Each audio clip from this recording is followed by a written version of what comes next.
Tens of thousands of football fans came to Highbury. Electrifying. Bukayo Saka, run on the wing. Saka. Welcome back to the instant reaction on the Canopy. Thank you guys so much for being here. We are back. Arsenal beat Fulham 2-1 at the Emirates. It was a little bit shaky at the end, but we got there. So many positives this evening. Lots to react to, lots to talk through. I'm here with my boy George. How are you? Hello, good sir. I am doing very well. It's always good to come back with a win. And I'm sure everybody just looks with complete pride. And Bukayo Saka getting the winner, of course he does, on his return. Of course he does. Of course he does. Making a difference again. I think it was after 7 minutes for our number 7. Yes, we'll get into all of that. So much to break down. Thank you for being here. If this is your first time watching Instant Reaction, make sure you like and subscribe. All that good stuff.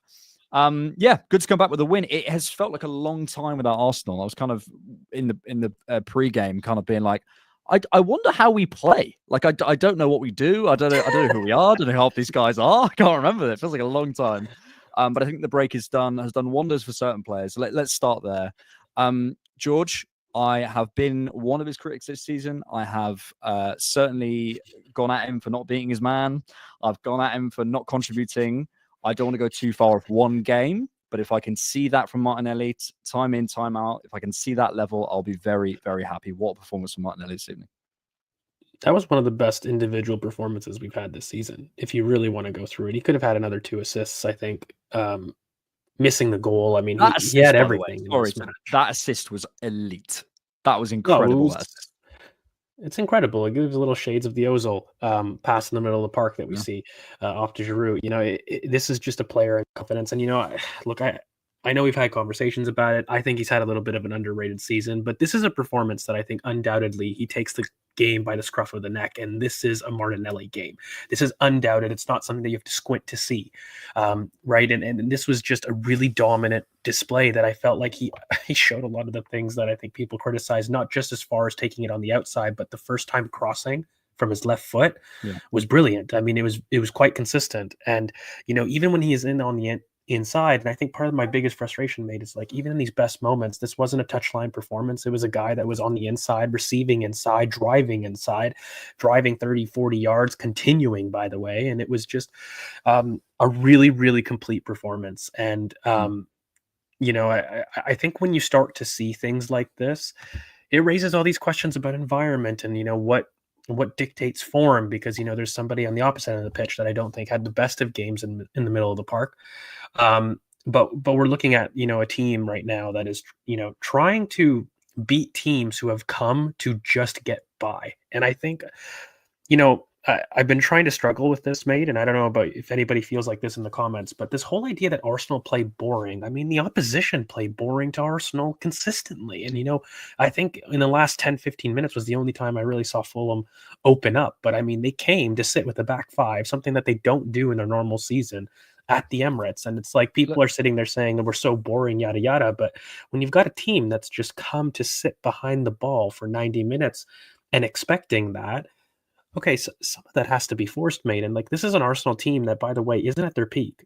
It isn't at their peak as far as players, personnel, and who we had to set out with the pitch. So from my perspective, yeah, it was a little bit of a slog at moments, but I mean, for Arsenal to display that dominance and force teams to come to the Emirates to do that, I think it speaks for itself, by the way. And I think Mikel Merino, that's now 6 goals and 8 as a forward. At some point, people critique us for our creation, but consistently we're putting up people that aren't strikers that go on runs of 6 and 8. Like, at some point you got to say, well, if the creation's so bad, how are we able to make people that aren't strikers have runs? So I'm happy, mate.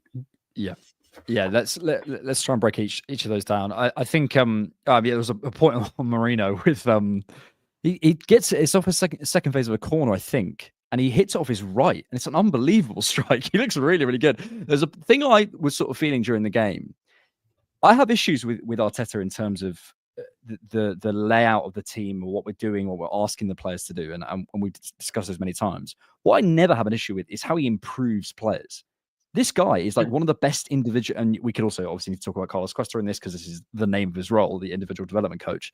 But in terms of individually developing players, the fundamentals of football that these guys do, whether it's Marino, Martinelli, Saka, whatever, checking your shoulder, stabilizing yourself under contact, playing the right pass, technical empathy, all the good stuff that you try and coach at, between what U9 and sort of U16, all that stuff is absolutely there. And players grow under Arteta. And I think we can see that with a number of players this evening. I want to stick on Martinelli though, and I don't want to brush past it, because I think the environment stuff is absolutely there in terms of the stuff that you're saying about being inside. But what I always come back with is the individual decision making, and that was also different this evening in terms of taking on his man, and he did it consistently with Castagna, finding himself inside, driving inside, ghosting in at the back post, all those things that I want him to do and to take more responsibility with. There was a moment where he's in the left half space. A lot of times this season, he's drawn out to the side. He drives through, he holds off that contact, and he drives through, plays that pass. I think it's just before his assist, and that gets him that moment. And I think it feels like the fire's back in him a little bit, which I really, really like. In terms of the sort of the overall tactical look of it, I think, as you sort of mentioned there, I think Fulham came to sit in a lot of the time and probably break on the counter and do similar things to what they did at Craven Cottage. I thought what we did well, especially in the first half when they were playing that 5, was those out to in balls, in terms of Timber playing that ball inside, in terms of Martinelli and Miles playing those balls inside to stress that back line. I thought we were doing that very well. But also, to be honest, I think we controlled the game. It's always that first thing. There was a couple of moments, but it's always that first moment for Arsenal when, if the opposition team take the kickoff, it goes to our end, and Gabriel, and we'll come to him, just pushes someone, and we win it back. And you set that level of dominance. And I felt that we had that through the first half. There was a couple of moments, but I thought in general our in possession play was really good. In tempo, we've spoken a lot this season about central access in terms of playing that first pass inside. We saw that a lot this evening. I was really pleased with that. This is a compact mid-block sort of game where I think we really thrived, and I think there's a lot to look at there and unpack. Yeah, that first half was tough because I felt like at times our tempo was a little bit off in general, as far as really being penetrative, and we kind of lulled ourselves into like a slower possession model in the first half. Yeah, I felt the first half for me was a little bit tougher, where I felt the second half we up tempo a little bit better. And as far as finding solutions, I think that it was tough to find solutions, but as far as finding people inside the block, especially Ethan Waneri and Martin Odegaard, who I think in that first half had a tough time getting on each other's toes a little bit. But I think from the left, what we did really well was Miles was doing a really good job as far as maybe not being the main guy and allowing, Declan Rice to drive with the ball quite well and pop up in different areas. I mean, Rice was going from right to left, and there was just definitely a certain amount of freedom that I felt that he was carrying to the game. And Mikel Merino doing a lot of really unselfish work as far as some of his movements and some of his counter moves. I don't know if he was necessarily a reference for us up top, but he was doing a lot in order to support where people were. And it allowed, and it gave us the platform, I think, for people to start to kind of move. But the one frustration I had is even with Yuri and Timber, as far as later in the half when we had that scare, there was a lot of moments where we would work the ball out to the right, and there would be a lot of patient passes in and out without really much incision. And I was hoping for some quicker movement, especially on the inside. And I think I found a little bit more of that, particularly in the second half when we started to have, Martinelli come a little bit deeper. He wasn't as wedded to the touchline, so to speak. And there was a lot more, I think, movement and dismarking movement on the inside in the second half. So I thought that we changed things a little bit. Yeah, I think the game got stressed in the second half, and I maybe take your point in terms of the inside players, in terms of a little bit of incision. But I actually think Partey, I think Saliba, I think Gabriel up until he came on. I even think Kivior, Miles, Timber. I thought the outside of our team looked really, really good in terms of getting that ball in, and which is something that we have really struggled against in mid blocks and been forced into that horseshoe. And I even felt that in the first half. So interesting. Let's come to maybe another individual performance. Maybe let's come to this first. The Gabriel injury, which is a big concern. Yeah, it's gutting.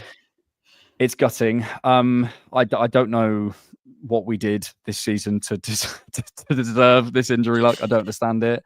I think there's two aspects of this to me. One is, I don't think he even played for Brazil over the international break. So I think he just played one game, right? Because didn't they send him back or something? Like, I think he played the first game, but they didn't have the second. So it wasn't even a case of fitness and him playing so much.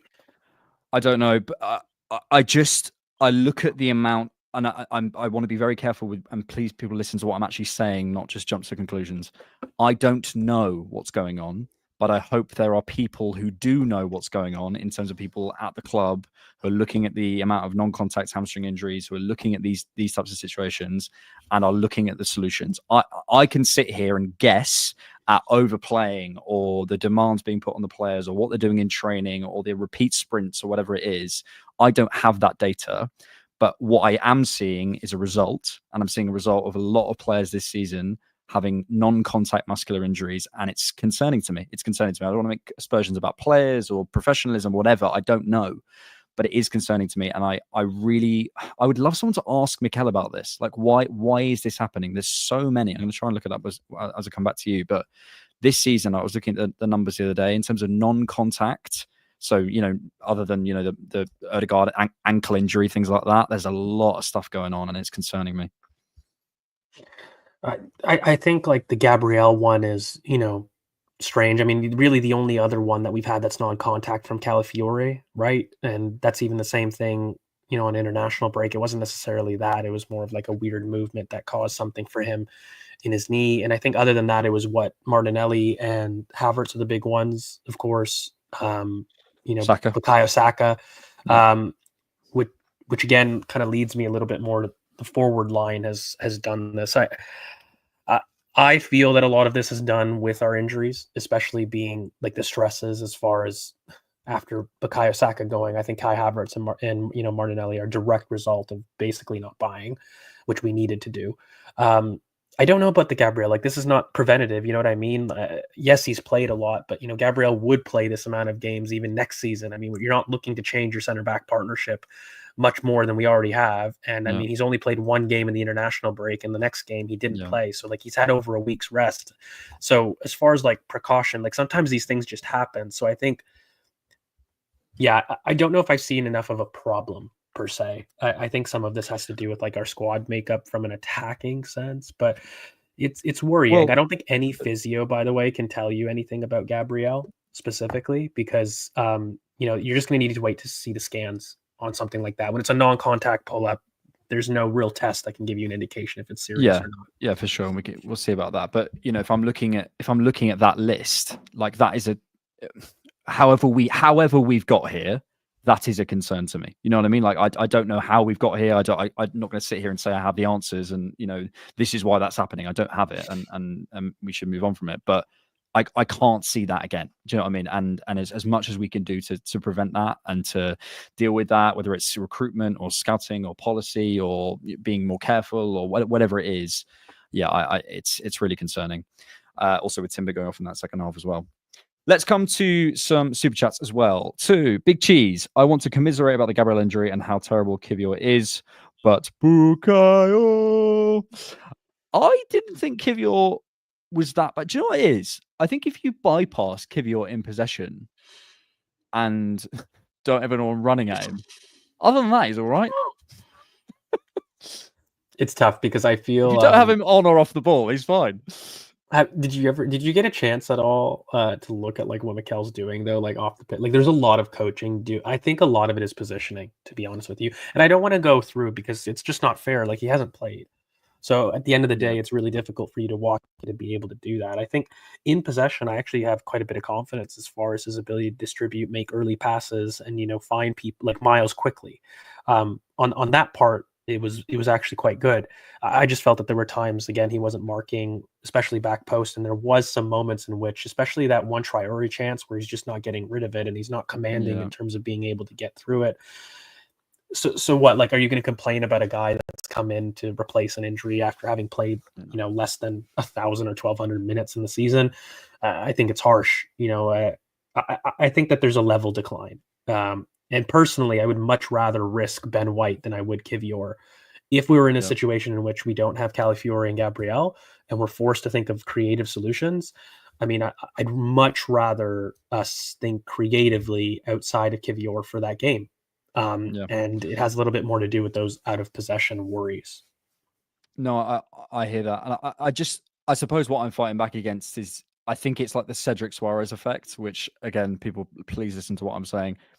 people would paint Cedric out as like the worst defender to ever play for Arsenal because he wasn't Ben White, and it's like, no, he's not good enough, and he does need to move on. But the idea he's horrific, I think, is unfair.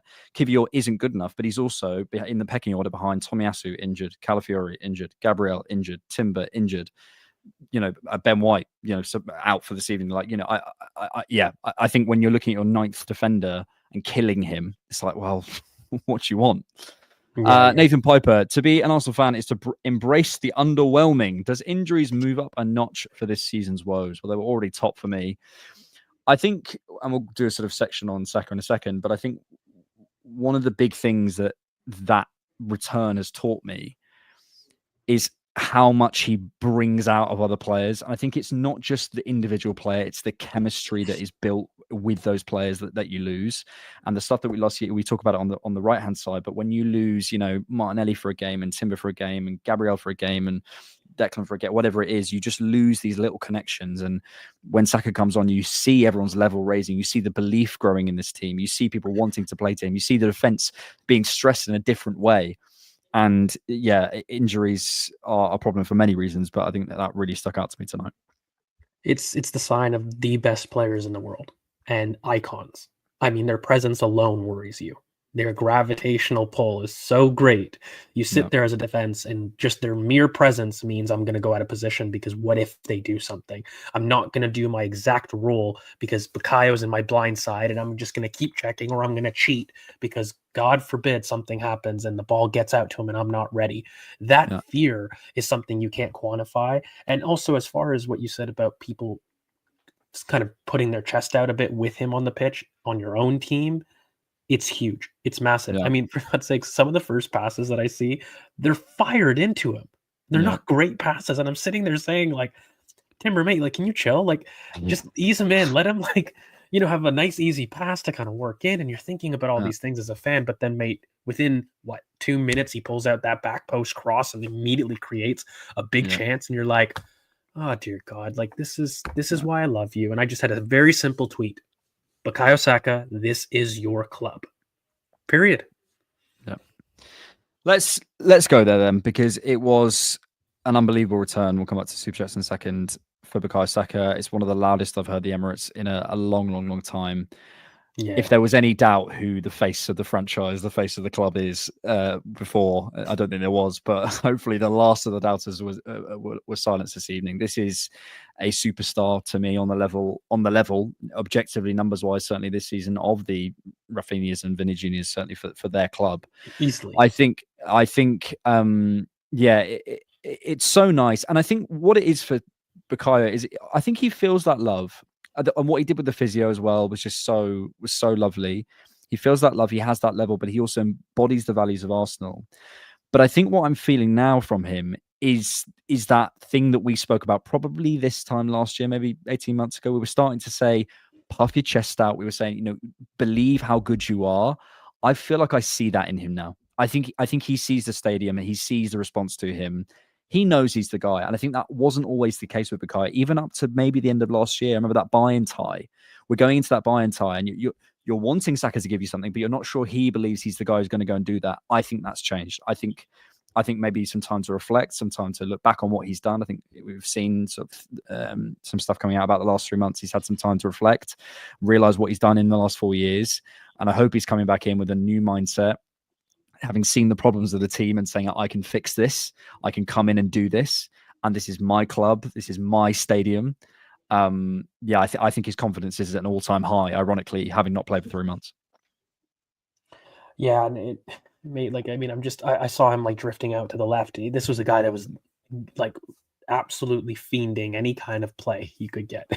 And this is something that there's a special connection there, mate. It's only some of the very best, and I feel it even goes beyond the tropes of a Hale End. Because look, there is that gives you a certain level, but then when you start to reach the level that Saka has been doing, in which I'm not even afraid to say it, he is, for me, and you can argue subjectively, but he is, for me, the best right winger in the world. Bar none. There is maybe Lamine Yamal, and that is about it. And I'm not Mohamed Salah, of course, if you'd like that, if you're a Liverpool fan, no problem with those three. But that's the list. It's not the Fodens, the Palmer. Let's stop. It's no more rival debates. Bukayo Saka is the best right winger along with Mohamed Salah. And I don't even think Lamine Yamal is fair as far as I'm concerned, because Saka and Salah have been doing it for multiple years. And when you get to a point, mate, where you look at his age, and I'm just thinking to myself, my God, this year you've taken a step up and he is still a child.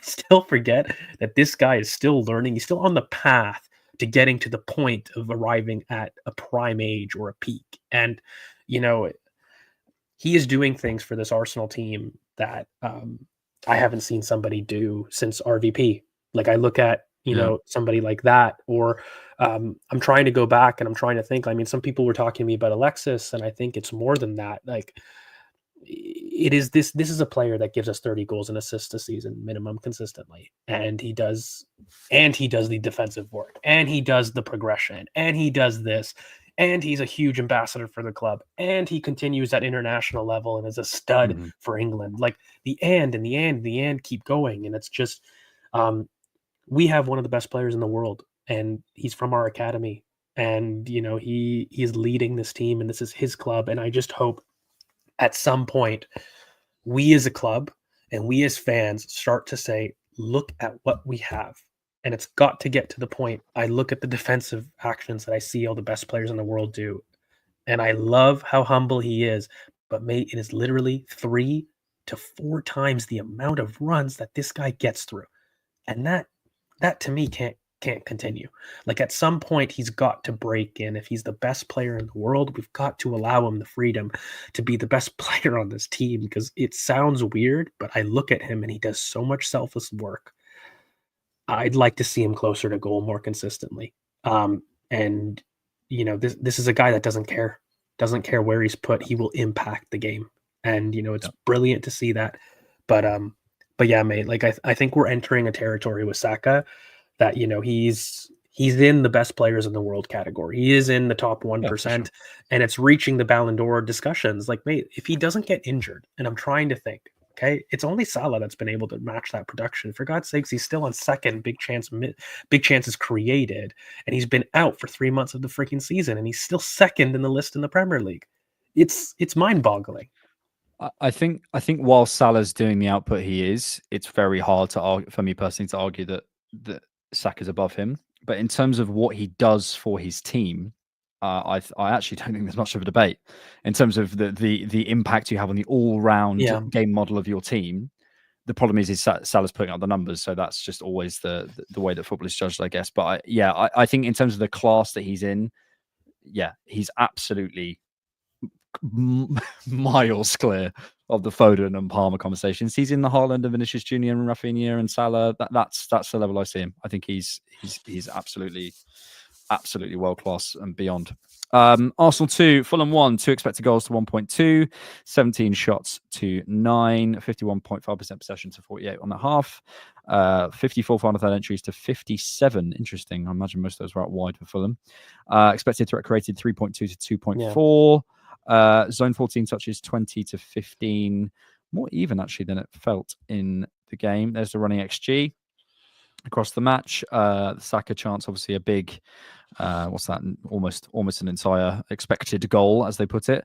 But the Marino one right down there. Obviously a deflection as well. But actually Marino's, I think he's got 4 out of the last 5 goals or something like that, or he scored 4 in 5 or something along those lines. He's in a pretty good vein of form. There's the shot map there as well. And the absolutely delicious, mountainous, Everest, Pyrenees-esque field tilt for Arsenal, winning 59.1 to Fulham's 40.9. And that's more how that game felt. I think this is more to do with the openness of the game. But I think I go back to what I said about the first half. I really do think maybe on a rewatch, people will. I think the adventure in our passing was there, and I really, really liked it. Let's come, unfortunately. Well, no, let's do some super chats. I think you know what I was about to say there. Afhaf says, after we do all our necessary business in the summer, I better see Martinelli getting a good number of games playing down the middle next season. No more excuses for it not to happen. I think what I've been craving from Martinelli is what I said at the top, is for despite all of these things against you, the best players in the world, the guys that I want to compare you to, still produce. And I haven't seen, even in less favorable circumstances, you doing what I think is required for the team. This evening, I think he's still in pretty unfavorable circumstances with Martinelli, but he's finding himself there. He's producing. As I said at the top, I don't want to go too far after one game, but as a in the coaching staff saying, look, Gabby, we're going to break down all your chances from this evening. We're going to break down your entire game. We're going to do some video analysis. If we have this game again and again and again, there is no reason why you can't be considered one of the best players in this league again. Why can't you? Because you can do that. So yeah, I was really pleased with his performance. It was just a complete performance all across the pitch. You know what I mean? Like, and it wasn't just in the taking people on the outside. You know, it was him coming inside to progress play quite deep. It was him bursting through the middle of the park. It was him and his movement. It was him taking his first time crosses from his weak foot. It was him, you know, popping himself up in the middle of the box. Even that offside goal in which, you know, he's just a touch offside, the way he takes that goal is brilliant. This is one of the best individual performances that we've seen this season. The thing is the consistency aspect, you know, at some point. And I think that no matter where you stand on the individual versus the environment spectrum about how much blame you want to put, at the end of the day, if you put in performances that you don't have to squint to see, you're going to see people show up. Period. End of story. Yeah, exactly. And, you know, it's got to the point where I think that performance was phenomenal. And mate, there's a connection between Saka and Martinelli. And I just want these guys to be near each other. Like, you can see it. It's not even just the celebration that they'd like to do. They find each other. They instinctively know. And I just think that back heel by Martinelli, it's a level of invention knowing Saka's there. Yeah. I can do that and not even look because I know he's there back post. And I just don't know if he does that with, say, if Martinelli's out on the right, I don't know if anybody's doing those kind of things. And, you know, an underrated aspect of that goal, by the way, is the Marino aspect, bursting into the left half space there to provide the chance for Martinelli to pass on to, who, again, I think had a very underrated facilitation role in this which match. Is what we spent all summer talking about with what Marino might do, and we saw it. And I think, getting them closer with a bit more chemistry, or certainly showing their chemistry, I think is huge. But you have to and the thing about the environment thing is, I've always agreed with you, but I've always felt you have to earn the right for the team to be built in your sort of image. And I'm not sure he has this season, but if he keeps going, then we can talk. Ivan Smith, Kivior versus Mbappe. Yeah, it is a concern. Look, I don't think Calafiori is miles away, although it is a week away, so that's a slight concern if he's not involved against Everton. Ben White had a training session yesterday, said Mikel, but he didn't feel right today, so that doesn't sound like miles away. Timber did play most of the game, and I think it felt like the same knee, so I don't know, hopefully he responds okay. So realistically, we're only looking at Gabriel, which I think looks like it's going to be a bit of a long-term one, which is a real shame, but there you go. But, and I would say this if Saliba sat down, I'd say this if anyone sat down, we have to react. We and Tomiyasu was in attendance this evening. We have to find a way of doing it. We have a group of really, really good defenders. We have to find a way of doing it, whether that's Ben White inside and Saliba on the left, whether it's Calafiori inside. You know, it's not a case of no excuses, but I think especially in defence, we've built a very strong stable. And if they're available, I want to find different solutions, and I want to see, you know, a level of performance, because I think we built that. We spent a lot of money in there, so I want to see that. Kivior left centre back is scary. If Cala is not available for Madrid, we may need a White Saliba centre back partnership. Says Lisa. I don't hate that, honestly. Don't hate that. No, I prefer it. I kind of said it earlier. Like, I just think if Calafiori and Gabriel are out, I think White Saliba need to be the center back partnership. You know, and what's important to me is having the Miles Lewis Skelly and the Timber. Ironically, even if Ben White was fit, I'd have preferred Timber in the first leg as far as the 1v1 duels that I'd like to secure. So for me, just put players where they're comfortable. And Ben White is phenomenal center back that I think when he comes in, by the way, you don't want him in the right back position making those runs. Like, personally, I would feel like if he was to work himself back from injury, even if he was fit today, There's no way I'm thinking that in a week he's suddenly, after so many months out, going to be okay to go and bomb on for 90 minutes against Madrid. It was going to be a stepped up thing. So I think at center back, A, it helps him physically as far as some of the distances that he's got to cover. B, I think it opens up some of the passing angles, and we don't have to reconfigure somebody as far as the pressing goes. This is a guy that knows our system intimately, and just keep people where they've thrived. Miles Lewis-Skelly, Timber, they've thrived here. So yeah, that would be my solution as well. Yeah. Let's see how people respond. Let's see how Gabriel respond. Because there's sometimes where you just twinge it and you don't want to say who knows. It doesn't look good, but let's wait and hear. I don't think Calafiori is that far. Doesn't sound like Ben White's that far. Doesn't feel like Timber was a big thing. So let's see where we are against Everton, and then speak before them. Final one from Workhorse Football says, "Hey guys, Martinelli to start against Madrid." Then absolutely. I think in terms of if I picked it right now, my front three would be Saka, Martinelli. I think I'd stick with Marino. You have to, in my opinion. Like, he's going in with form. Yeah, I would too. I don't know if you want to have a discussion about the midfield. I think that's more of a discussion than the front line. Yeah, look, I tweeted, I'm rapidly falling out of love with Martin Odegaard, and I really want to be wrong. So what you're saying is? So what I'm saying is I hate him. I find this really hard because, and it's social media attacks, and people who actually have normal conversations with each other can hold many truths to be the case.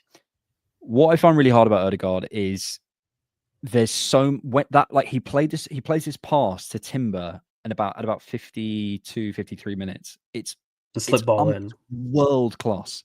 It's world class. But so much of the game, he's turning away from contact. He's turning away from the game. He's not facing his hips at the goal. He's not reacting. I think someone said, I think it might have been Rory Talksport, someone said something like he's not sure he's been right with his shooting since his ankle injury. And I don't know, but I'm putting it out there that something about his shots has been off. It's like he can't lock his foot. When you lock your ankle to shoot like through a ball, it's like he can't do that. It's a concern. Look, we've had the Odegaard discussion before. I think we need a big conversation about it in the summer. But this version of Martin Odegaard can't continue. Does that mean I want him out of the team? No. Does that mean I think he's useless? No. Does that mean I think he can't develop? No. But that version we saw in the first half this evening of Martin Odegaard, we've seen too much, and I don't like it. It's such a difficult thing for me because I feel that when Mikel Arteta says that Martin Odegaard defines our way of playing, he defines our out of possession play. Very much push back on him defining our in possession play. And when you start to have a look at the Madrid lineup about what that will mean, right? And if I'm going to sit there and try to talk about whether or not he's been shooting the same, I kind of asked this question in the group chat. Okay, like, I'm willing to go with you. I have my doubts just medically, but how many months of grace does that mean? Because we're talking about an injury from November. He gets back when? I don't want to make it up. It was probably, he was back. Are we talking at least the top of December? Transfermarkt says he was back by game week 12, which was about top of December. Okay, so let's say it's December that he's back, right? December, January. February, well, it was that Chelsea game in December, yeah. Yes. So we're talking 4 months at this point, right? We're approaching the 5th month in April, and then May will be 6. So after 6 months, I would have to really be making something up as far as if I think medically you're not going to be able to get over strength 6 months after an ankle injury. And if it's that severe, if you can't get it back in 6 months, are we having concerns about it being a long-term thing? And you have to have that same conversation if you believe that 6 months after it's not going to be possible. And I think it's even beyond the strength, because it's the decision-making and transitions that are frustrating people. Yeah. It's the idea that he's turning away from contact and he's slowing up transition moments. And it's the idea that we do look stiff in the half space as far as receiving and playing through pressure. It's so weird that when he's in pockets and he's in that tight space and the play is flowing through him as opposed to him guiding the play, he's brilliant. That pass that you talk about with Timber, that was a very quick decision in which Martin Odegaard has no time to think. The play is flowing through him. It is not him starting the move. As soon as it's him starting the move, I start to have questions about, can he speed up? Can he do it? And the frustrating thing is some of this stuff is intent. It's his instinct to turn away from the contact, to recycle because he doesn't want to get that. Look, at some point, we'll have a discussion about it. I think Ethan Nwaneri is now on 10 goals and assists in his appearances. It's getting to a point where it'll be a question. I don't think that you do anything against Madrid because the most important thing will be the press against Madrid. So regardless of any frustrations that you have in a game like this, and I also don't think Madrid is this super physical team. It's a little bit more of some kind of technical. So I actually don't think that we're going to see some of the same issues that we normally see in the game, but it could get transition-y. And I just hope that when it gets transition-y, we're more open to finding an adaptation. Yeah. And that's less on Martin Odegaard. That's more us as an evolution. To the left. Havertz's goal last year. Move to the left. Yeah, so I think it's a little bit more of that. Us as a team and as fans, and I've said this consistently, it's not about killing him. It's not about banishing him to the shadow realm. It is about us being more open for rotation, to movement to different areas, as well as just saying, listen, if things aren't working, let's try to find another way. But for here, I also have to admit, like, I have a look at some of the stuff. Declan Rice, who's been brilliant. Trossard, I think, has really stepped up along with Martinelli in the absences of Bukayo Saka. The one thing that I want to say is you bookmark the Bukayo Saka injury, which no one wanted, but I just think it told us quite a bit, personally. It told us quite a bit where Bukayo Saka got injured almost 3 weeks after he came back, right? And so there was a period in which Martin Odegaard has had, I would say, 3 months of fitness already there to play without a Bukayo Saka-esque team. And there was things that we were looking for still. And I look at Bukayo and he's back after 20 minutes. And the intent, it's just different. So if I'm having the same expectations, I've got to be fair and I've got to have the same delivery debate. And yeah, I don't want to spend too much more time on it because I think we've already said it. It's something that maybe we can debate in the summer, but I have a look at this match and I have a look at some of the tempo. There are some stuff that we're looking at. And I think he drifted to the left in moments in the match here. And he's quicker. He's quicker with his release when he finds a runner near him, whether that's Timber on that overlap or it's out to Martinelli.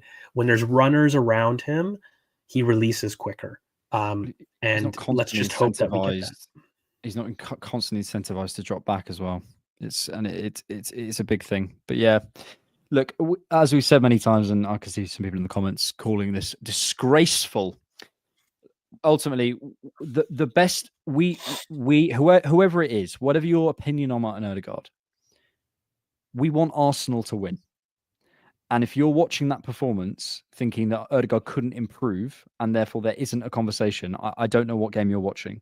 The best thing for me would be for Martin Odegaard to find form, to deal with contact, to whether it's shifting over to the left hand side, whatever your solution is, to find those slip balls again, to drive through space, to make better decisions in transition, all the stuff that we've spoken about, and prove me wrong. Please, please, please, please, please, please, prove me wrong. I would love that. No one sat here saying, I want Odegaard to fail. Well, very few people are. But I think it's unfair to make this how dare you. We have to talk about it. We have to. Unfortunately, it's and a lot of it comes with this. How could you say this about our captain? Our captain should be held to higher standards because he is our captain. If Bukayo Saka puts on the armband, I tell you what he does. He steps up. He steps up and performs, and he's not at the minute, and that's okay to say because we're not, as George says, it's not banishing him to the shadow realm. It's just saying how can we better support him, lift him, move him around, and a lot of this is on Mikel as well. But yeah, let's park that there because we need to have probably a wider conversation about that at some point. Let's finish there. Main positive from this evening is Bukayo's return, and Bukayo again is if you think about Martinelli. That Saka-Nelly partnership. Yeah, the Saka-Nelly partnership, the performance of Martinelli and the reception and performance of Bukayo Saka was unbelievable. I think we saw everyone's level raise, and that is only a good thing, and will help Odegaard as well, by the way. Thank you all for being here. Thanks for watching. We're here for about half an hour after every single Arsenal game, so make sure you check us out. Make sure you like and subscribe. We've got a Scouted coming out on Victor Gyökeres tomorrow, another player who we hate and wish would die. It's a joke for all you guys out there. And we've got a TCV Love on Thursday. We've got another Insurrection Saturday, and then we've got a new series coming on Sunday, which we're very excited about. Thank you, George. Thank you, good sir.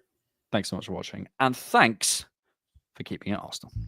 Tens of thousands of football fans came to Highbury. Electrifying.